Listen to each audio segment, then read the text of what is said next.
Hello बेटे, how are you? कैसे हैं आप सब? Yesterday I have discussed 10 principles up to principle of order. हम इस बुक में प्रिंसिपल ऑफ ऑर्डर तक 10 प्रिंसिपल को डिस्कस कर चुके हैं बेटे। And today we are going to discuss new principle, that is principle of equity. Equity का मतलब क्या होता है? समानता। समानता के प्रिंसिपल के अकॉर्डिंग, जो अकॉर्डिंग टू फ्योल कहा गया है कि there should be good sense and experience are needed to ensure fairness to all employees. कि हम ये चाहते हैं कि अगर हमारे सभी एम्प्लॉयज़ अच्छा काम करें, बढ़िया काम करें, तो हमें भी का मतलब managers must behave the subordinate with kindliness and justice. हम कोई भी पार्शियल बिहेवियर अपने सबॉर्डिनेट के साथ ना करें। तो यहाँ पे आप ये लाइन याद कर सकते हो, this principle emphasize kindliness and justice. Kindliness and justice in the behaviour of managers towards its workers और सबॉर्डिनेट। जब भी सुपीरियर अपने सबॉर्डिनेट्स के साथ बिहेव करें तो वो न्यायपूर्ण व्यवहार करें, किसी को कमी या किसी को ज़्यादा फेवर ना करें। देयर इज़ ए दूसरी बात और कही गई है इसमें, ये लाइन भी आपको याद करनी है बेटे। And there should be no discrimination. हम भेदभाव ना करें on the basis of caste, colour, religion, belief, nationality. तो कभी भी हमारे मैनेजर के व्यवहार में टॉप लेवल मिडिल लेवल के साथ, मिडिल लेवल लोअर लेवल के साथ और लोअर लेवल वर्कर्स के साथ काइंडलीनेस और जस्टिस का बिहेवियर होना चाहिए। और there should be no discrimination. Discrimination का मतलब है मतभेद, भेदभाव। तो मान लो कि जैसे कोई हमारी इंडियन नेशनलिटी का कोई पीपल है और किसी फॉरेन एमएनसी में वो चेयरमैन अपॉइंट होता है, तो which principle is followed here? Principle of equity. कि उन्होंने अपने देश के क्वालिफाइड पीपल को फेवर ना करके हमारे देश के जो लोग हैं, अगर वो एक्सपीरियंस हैं, क्वालिफाइड हैं, तो they have given the chance, opportunity to appoint as a chairman.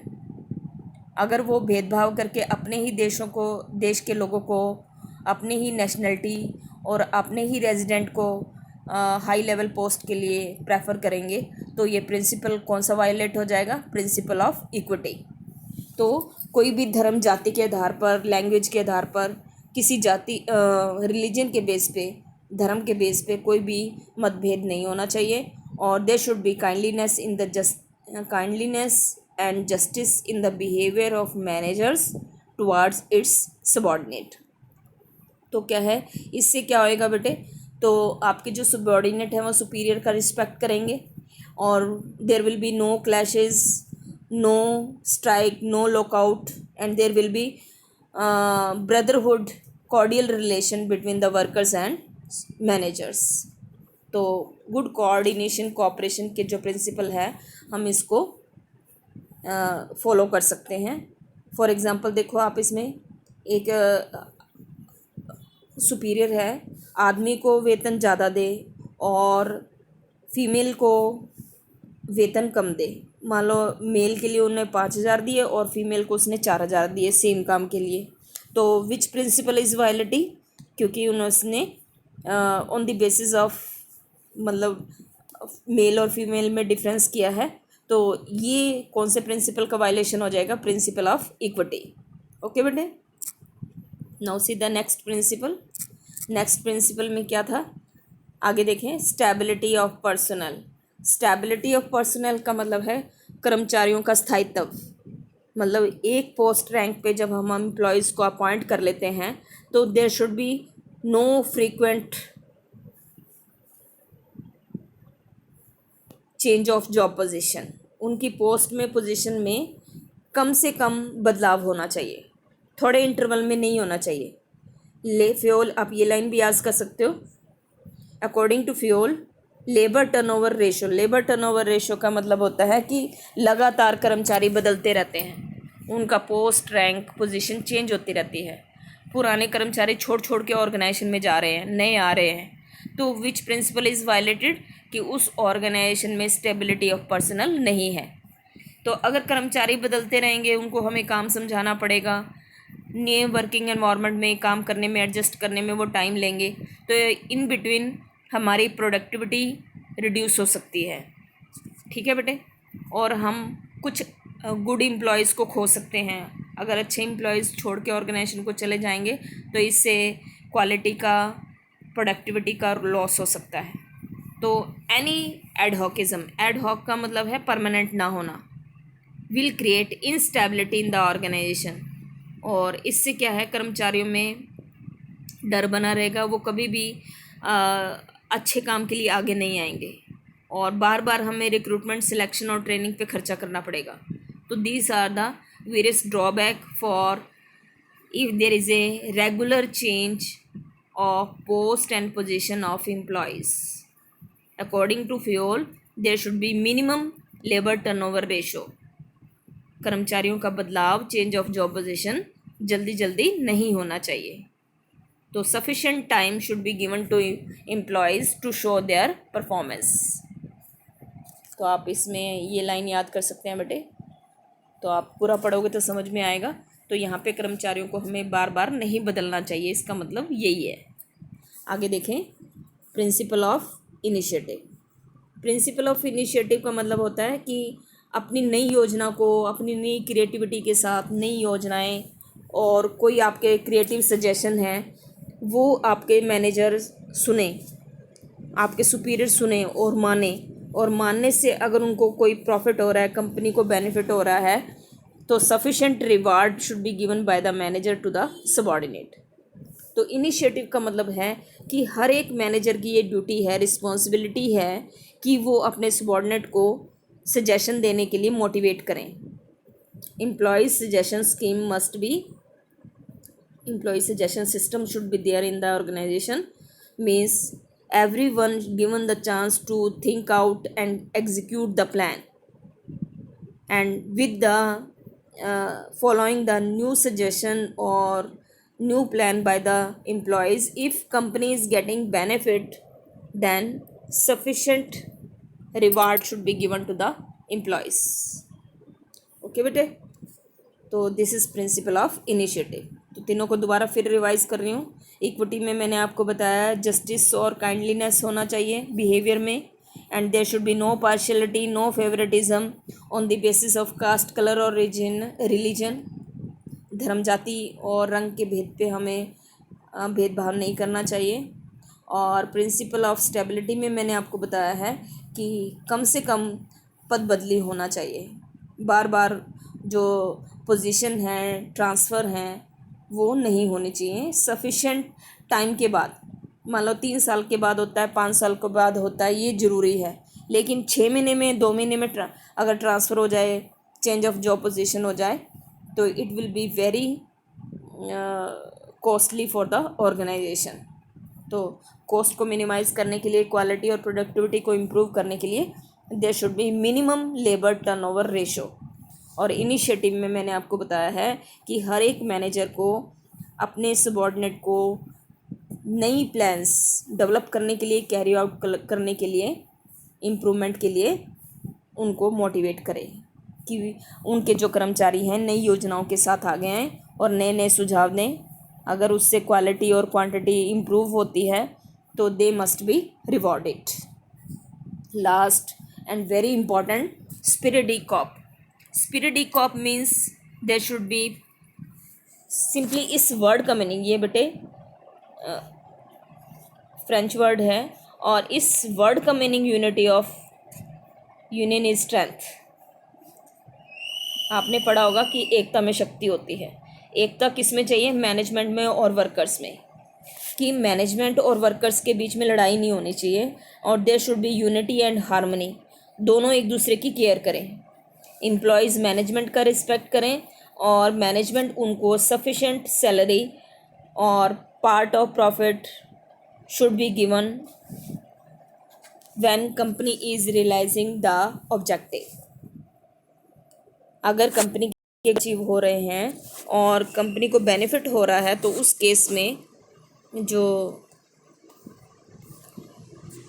There should be complete harmony, cooperation, coordination between workers and management. ठीक है बेटे, आगे देखें बेटा on the next page. what will be the plus point for the if there is a unity between management and workers, there is no clash, no strike, no lockout between management and workers, there will be good coordination, cooperation, there is a less need of penalties। वो अपने आप ही कहना मानेंगे और manager का regard करेंगे और इससे वेस्टेज ऑफ मटेरियल मशीन नहीं होगा, स्ट्राइक लॉकआउट की प्रॉब्लम नहीं रहेंगी और इससे जो काम है हम अपने ऑब्जेक्टिव को इजीली अचीव कर लेंगे। We can easily achieve our goal if there is a brotherhood between management and workers. Brotherhood का मतलब है दोनों एक दूसरे की केयर करें, रिस्पेक्ट करें। There should be love, affection, cooperation, coordination between superior and subordinate. Okay बेटे, this is unity of spirit corps. Spirit corps का मीनिंग मैंने आपको क्या बताया? it means unity is strength, union is strength। आपने कहानी पढ़ी होगी, 6th क्लास में थी। आगे देखो बेटे, केस स्टडी है। तो केस स्टडी सॉल्व करने का तरीका मैं आज आपको बता रही हूँ बेटे। केस स्टडी में सबसे पहले हमें क्या करना होता है कि हम पहले क्वेश्चन पढ़ें। सबसे पहले हमने क्वेश्चन पढ़ना है और क्वेश्चन में हमने यहाँ आइडेंटिफाई करने हैं कि we identify any 3 principles of management of Henri Fayol. तो हमें हेनरी फ्योल के कोई 3 प्रिंसिपल इस पैरे में आइडेंटिफाई करने हैं और एक लाइन और दिए, from and coating the line. ये देख रहे हो बेटे, कॉट द लाइन का मतलब है जिस लाइन से आप इसको पहचान रहे हो उस लाइन को आपने लिखना है। तो इस क्वेश्चन में आप पूरा पढ़ोगे तो इस क्वेश्चन में एक लाइन दी हुई है कि कंपनी की जो directed its workforce to work overtime, company के जो मैनेजर हैं वर्कर्स को बोल रहे हैं कि आप ज़्यादा टाइम तक रुको और but this result in many problem. Over time वो काम कर रहे हैं तो इससे बड़ी प्रॉब्लम हो गई है due to increase pressure of work, efficiency of worker decline. मान लो कि वर्कर्स 12-12 घंटे काम करेंगे तो वो थक जाएंगे, बीमार हो सकते हैं, तो इसलिए वो छुट्टी पे रहेंगे। तो इससे वर्कलोड वर्कर्स का बढ़ गया है और यहाँ पे हमने फाइंड आउट करना है कि which principle of management of Henri Fayol explained. तो इस लाइन से आप देखो बेटे, sometimes subordinate had to work for more than one superior, यानी कि सबॉर्डिनेट को एक से ज़्यादा मैनेजर्स के ऑर्डर को फॉलो करना पड़ता है। उनको ऑर्डर देने वाले एक बॉस नहीं है बल्कि कई बॉस उनको काम बता जाते हैं और कई मैनेजर का काम उनको करना पड़ता है। तो which principle is violated here? Unity of command, because they are not getting the order from one boss, they are not getting the order from one superior. तो आप प्रिंसिपल आइडेंटिफाई हुआ है उसका नाम लिख देंगे, यूनिटी ऑफ कमांड, और line का कौन सी लिखेंगे आप? ये वाली लाइन लिख देंगे, sometimes the subordinate had to work for more than one superior. Next point, next 3 find out करने हैं ना हमने। तो सेकंड क्या आएगा? द वर्कर्स बिकमिंग इनडिसिप्लिन्ड, मतलब वो कहते हैं कि अभी हम कल आ जाएंगे लेकिन वो अपने इनडिसिप्लिन हो गए हैं, वो मैनेजर का कहना नहीं मानते हैं। इनडिसिप्लिन होने का प्रिंसिपल वायलेट कौन सा हुआ? Principle of discipline. और एक प्रिंसिपल मैंने अभी आपको बताया, the spirit of team work which had been characterise company previously, कि पहले जो उनमें टीम वर्क था, मैनेजर और सुपीरियर में हार्मनी थी, कोऑर्डिनेशन था, वो अब ख़त्म हो गया है। Had been begin to wane, अब वो ख़त्म होने लगा है। तो कौन सा प्रिंसिपल वायलेट हुआ बेटे? यहाँ पे spirit de corps, you can see here. तो प्रिंसिपल ऑफ डिसिप्लिन वायलेट हो गया है और spirit of de corps violate हो गया है। आज बेटे आप ये जो एक्सरसाइज दी हुई है इसमें टेस्ट योर अंडरस्टैंडिंग, इसके क्वेश्चन आपने सॉल्व करने हैं। और if you have any doubt and we will discuss the answer tomorrow. कल हम इस टेस्ट योर अंडरस्टैंडिंग के जो क्वेश्चन हैं, फर्स्ट 10 क्वेश्चन हैं, 11 क्वेश्चन हैं, ये आपने सॉल्व करने हैं और इनके आंसर हम कल डिस्कस करेंगे। ओके बेटे, हैव ए नाइस डे। ये काम कॉपी में राइट भी करना है बेटे। And today I have completed all 14 principle of fuel. आज 14 प्रिंसिपल आपने दोबारा रीड करने हैं। कोई प्रॉब्लम हो तो मेरे को बताना है आपने। ओके।